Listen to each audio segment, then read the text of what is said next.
The Lost Letters of Tichy's 6th Battalion by Diane Wales.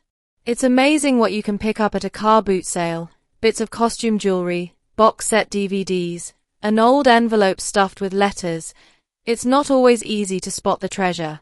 That was certainly the case with a bundle of yellowing papers and tattered envelopes picked up at a car boot sale almost 10 years ago.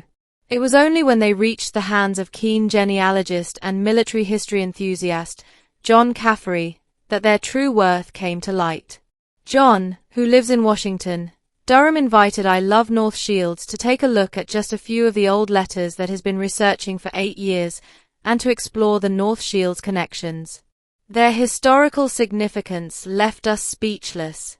The letters were written by men who'd fought with the 6th Battalion of the Northumberland Fusiliers and their families.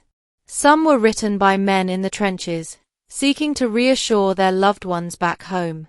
Others were written after the war by grieving widows and parents. They were collected in 1921 as material for a book that was to be written about the 6th Battalion's actions during the Great War. Sadly, the book was never completed and the letters looked destined to be lost, only to reappear almost 100 years later as a car boot sale find.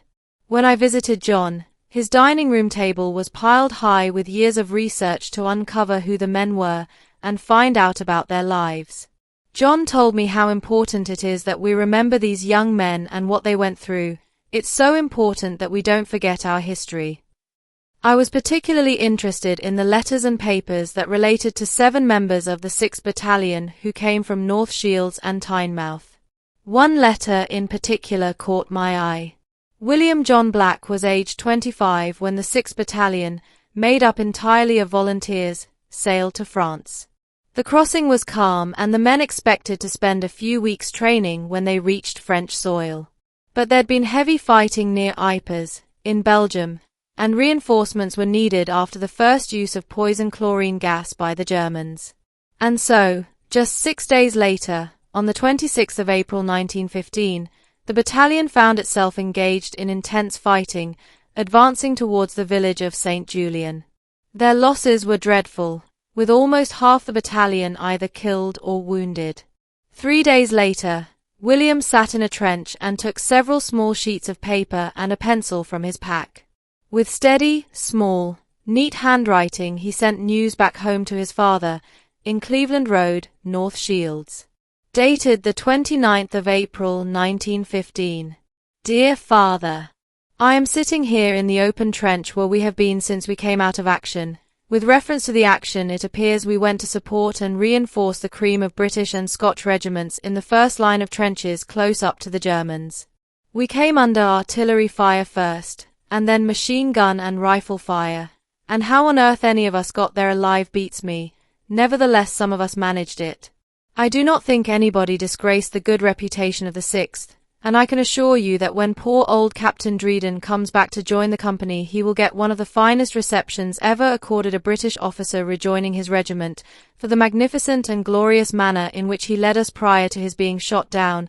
Of course, we were all naturally a little put out when we arrived in the trenches which we reinforced, as there appeared to be so few of us left, and our casualties may appear large at present, but the bulk of our men are only slightly wounded. I understand we have been congratulated in divisional orders by the Canadian General, and if all rumours be correct we will be mentioned in dispatches, so I think we have done our little bit for Old England, and are still prepared to do more if necessary. I now have left 1 razor, knife, fork and spoon, 1 towel and a piece of soap. I think Joe can get me some baccy, as he knows what kind to get, but you might get some matches from Sinclair's in Newcastle, specially packed in tin cases ready for immediate dispatch to the front. I am still fit and well and in no way have felt the strain of the last few days. Of course I was a bit nervy, the big Jack Johnson's asterisk, which are not very pleasant things to come in contact with, as they are no respecter of persons, so we dodge into our funk holes and treat them with silent contempt. I will keep you posted with my doings as often as possible. With best love to all at home. Your loving son Billy. Jack Johnson was the nickname given by Allied soldiers to the German 150mm howitzer shell. William's luck eventually ran out in 1917 when he received gunshot wounds to his left knee.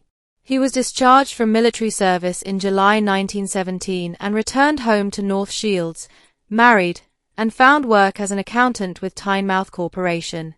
He died in August 1975, aged 85, and was buried in Preston Cemetery.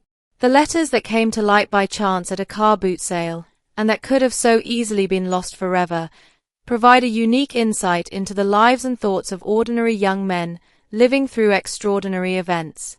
The patience and care that John has taken to research each soldier's individual story is remarkable and honors the sacrifices they made. The letters are an important historical record, and they're about to be handed over to the Northumberland Fusiliers Museum in Alnwick Castle for safekeeping. If you would like to find out more, you can hear about the letters in 2 audio podcasts by Hive Storytellers, with a 3rd podcast due to be released on the 11th of November 2025.